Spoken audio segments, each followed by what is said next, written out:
Kecelakaan tunggal lintas tol kembali terjadi.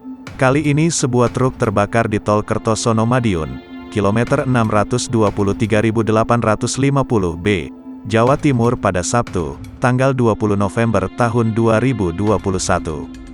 Diketahui, saat melaju dari Surabaya Solo, diduga ban dalam bagian belakang kanan truk pecah hingga hilang kendali dan terguling.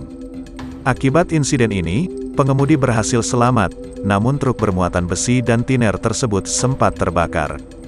Dikutip dari surya.co.id, Kanit Laka Satlantas Polres Madiun, Ibda Nanang Setiawan saat dikonfirmasi pada Sabtu, tanggal 20 November tahun 2021, membenarkan informasi tersebut. Ia mengatakan, sebuah truk bernomor polisi W9708NV mengalami kecelakaan tunggal dan terbakar di tol Kertosono Madiun, Jawa Timur. Diketahui, truk tersebut dikemudikan oleh Kimin, 50. Kimin merupakan warga Blora, Jawa Tengah.